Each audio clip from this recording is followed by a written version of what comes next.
Hello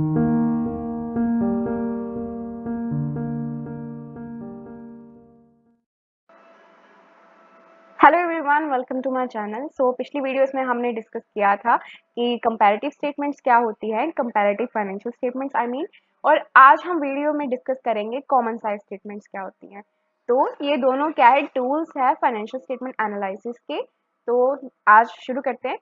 common size statement वो है कि जैसे हमने पहले इसका ब्रीफ में किया था कि क्या होता है कि ऐसे सारे कंटेंट्स भी होते हैं, या तो ये common size statement income statement की होगी या फिर बैलेंस शीट यानी पोजीशन स्टेटमेंट की होगी। तो उनके जो कंटेंट है, एक चीज को हमने क्या है बेस मान के यानी कॉमन मान के बाकी बाकी के क्या है साइजेस निकालने हैं कि एक अगर 100% है तो उसमें दूसरे का साइज कितना होगा। तो ये स्टेटमेंट क्या शो करती है कि फिगर्स जो कन्वर्ट की जाती है percentage to some common base, तो उसे हम कहते हैं कॉमन साइज स्टेटमेंट। ये ईच जो परसेंटेज जो भी आती है उसकी 100 में से हम निकालते हैं ना उसका, वो कि इतना उसकी पार्टिसिपेशन यानी कि इतनी उसकी कंट्रीब्यूशन है 100% में से। तो ये क्या है, रिलेशन शो करती है to individual item to its respective total. Total कौन सा, एसेट्स का और लाइबिलिटी एंड इक्विटी साइड का। ये दोनों टोटल सेम होते हैं, तो आपको ये याद रखना है। तो पहले है इसका कॉमन साइज इनकम स्टेटमेंट। तो हमने कॉमन साइज जैसे हमने कंपैरेटिव किया था कि कंपैरेटिव कंपैरिजन अगर इनकम स्टेटमेंट का बोलेंगे तो उसको क्या बोलेंगे कि कंपैरेटिव इनकम स्टेटमेंट, अगर बैलेंस शीट का बोलेंगे तो कंपैरेटिव बैलेंस शीट। ऐसे कॉमन साइज इनकम स्टेटमेंट यानी कि प्रॉफिट एंड लॉस का जब हम कॉमन साइज निकालेंगे, अगर कॉमन साइज बोलेंगे बैलेंस शीट का तो हमने बैलेंस शीट का कॉमन साइज निकालना है।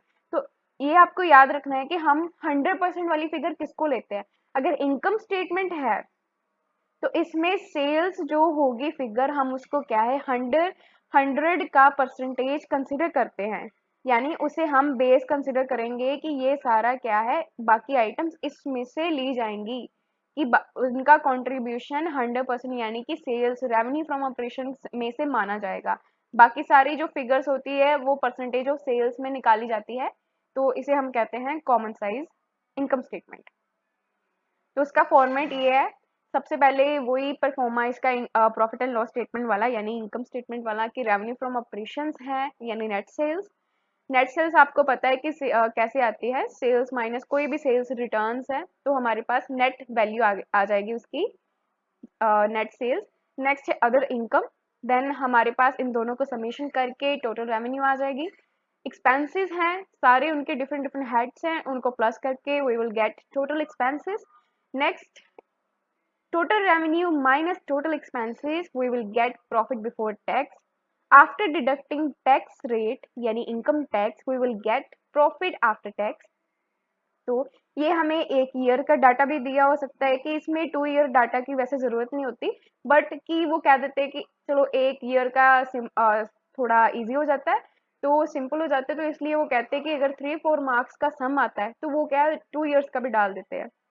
तो वैसे ये जो सम है वैसे आता ही आता है इस चैप्टर में से, या तो वो कॉमन साइज आएगा या कंपैरेटिव आएगा। तो ये दोनों में से कोई भी हो सकता है कि इनकम स्टेटमेंट और बैलेंस शीट पोजीशन स्टेटमेंट हो सकता है। तो 3 या 4 मार्क्स का पक्का आता है पार्ट बी, तो आपको ये ध्यान रखना है।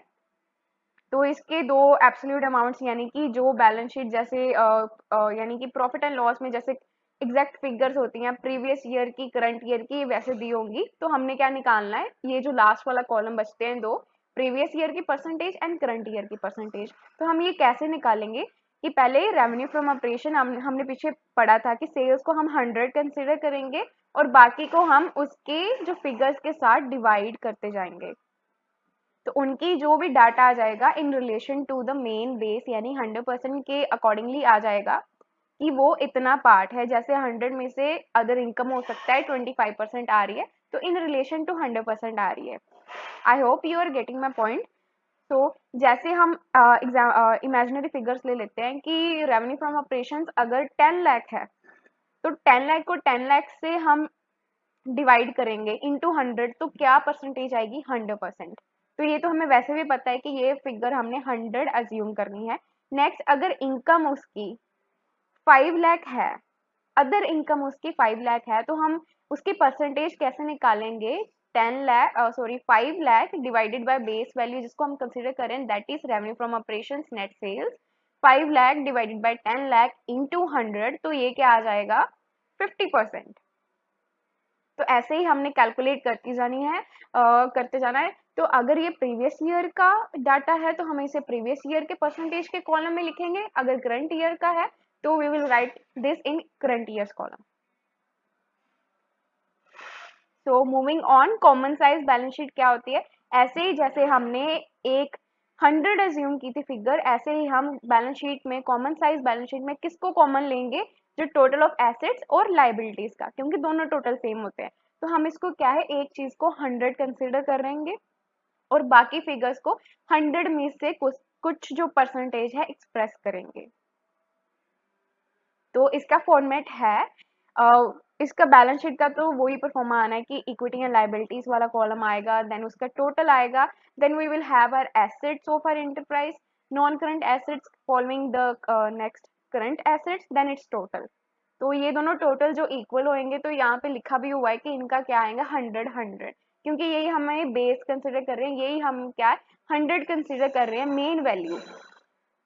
तो अगर हमें दी होगी कोई भी वैल्यू कि हाँ इसको क्या है परसेंटेज निकालो, तो जैसे हमने पीछे डिस्कस किया था प्रॉफिट एंड लॉस स्टेटमेंट का कि कॉमन साइज कैसे निकालना है, हम वैसे ही करेंगे। अगर टोटल इसका 20 लाख दिया हुआ है दोनों का कि assets and liabilities are equal and that's total amounted to ₹20 lakh, तो हम उसका क्या निकालेंगे? अगर हमने नॉन करंट एसेट्स निकालने हैं, वो 10 लाख के हैं, तो हम उसकी परसेंटेज कैसे निकालेंगे?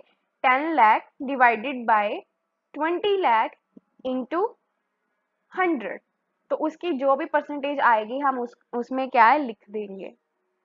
तो आई होप इट्स क्लियर। तो वैसे तो मैंने बहुत मतलब कि कोशिश की है अपनी तरफ से कि बहुत अच्छे तरीके से समझाऊं, तो I hope it's clear. So let me know in the comment section कि आपको ये वीडियो कैसी लगी, and do subscribe to my channel and please like, share and comment on this video. Thanks for tuning in.